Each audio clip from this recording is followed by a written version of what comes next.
Welcome back.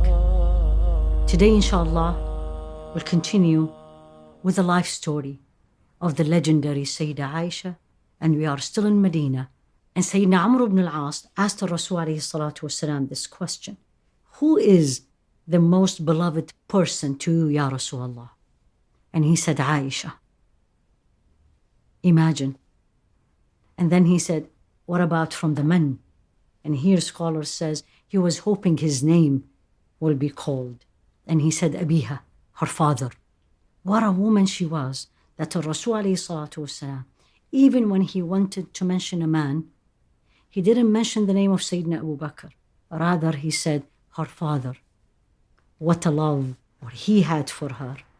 And then look at the love she had for him. And this is actually in all the books.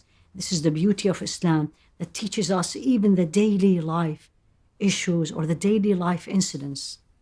And one night, he was standing up in Salah alayhi salatu wasalam. And they lived in a small room. And then as he was standing, her feet came close to his feet. And when he finished, he looked at her and he said, leave me with my Lord, with Allah subhanahu wa ta'ala. She looked at him and says, I just love you, Ya Rasulullah, and I want to be close to you. Love and passion and compassion.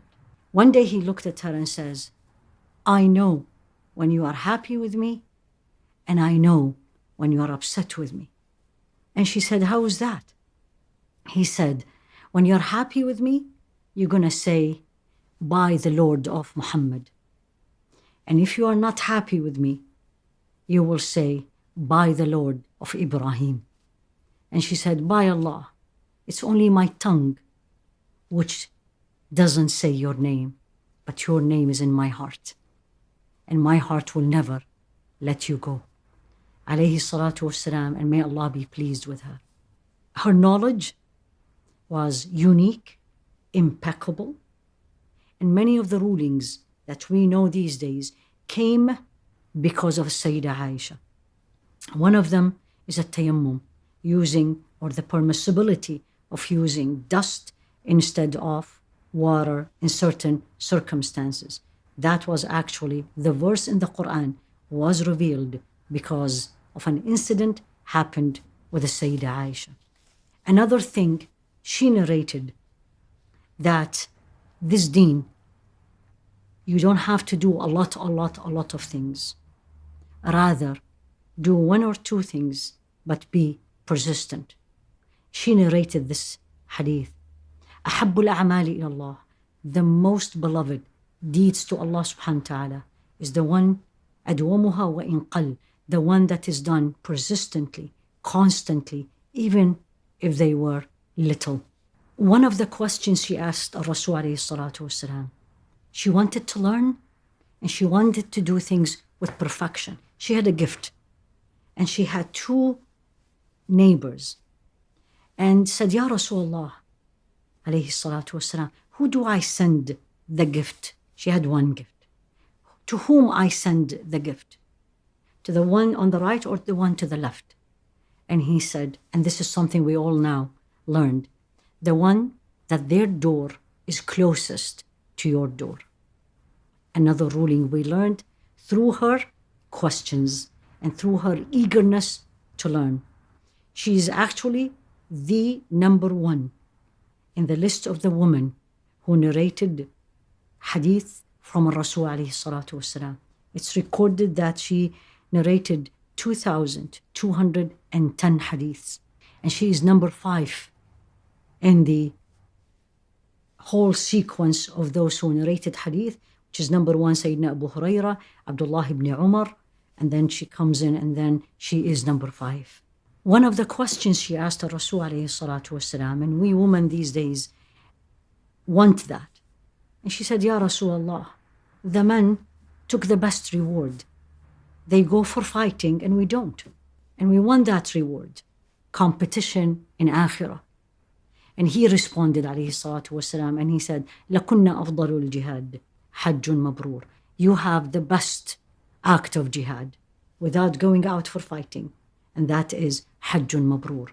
Hajj, that is mabrur, excellent, with no faults.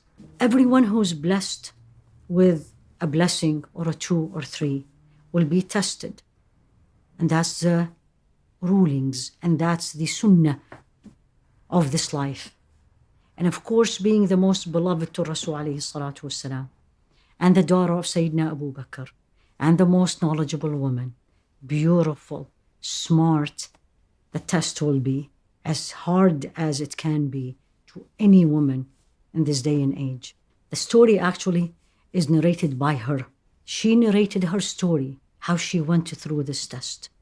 And the test started like that. When the Rasul alayhi salatu wasalam usually go out for an expedition, he usually take one or more of his wives. And he took her this time. On their way back, she needed to go and relieve herself. And in that day and age, there were not facilities as we have. They usually go somewhere a little bit far and private. So she went. She was wearing a necklace which belongs to her sister, Asma. So she went to relieve herself. As she was coming back, she noticed she lost it. So she went back again looking for that necklace. By the time she found it, she came back, and guess what? The caravan went.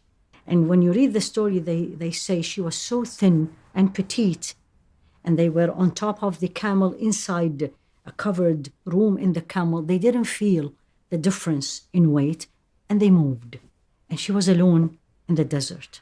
This tells you how courageous she was. She stayed, and she said to herself, someone is going to come. And from the habit of Rasul alayhi salatu wasalam, he usually, whenever there's a caravan, he appoint one person to be in the back after a distance. So when he coming, following the caravan, in case someone is there or they lost something, he'll find it. And that's exactly what happened. And Safwan is a companion, came in with his camel and found her. And this is before the verse of hijab, where the wives of Rasul alayhi salatu wasalam, their face was completely covered. So he knew her. She described it like this. He didn't even look at me, and he only coughed. And I stood up, and I found him. And he brought the camel, and he put his hand, and he didn't look at me, and I was able to get on the camel, and he drove till we get to Medina. As they entered the Medina, who saw them? Abdullah ibn Ubay, the leader of al-Munafiqeen. And he said a word, by Allah, there's something between them. And from one mouth to the other, from one person to the other, it became the talk of the town. Tomorrow, inshallah, we will continue with another milestone of the legacy of this woman.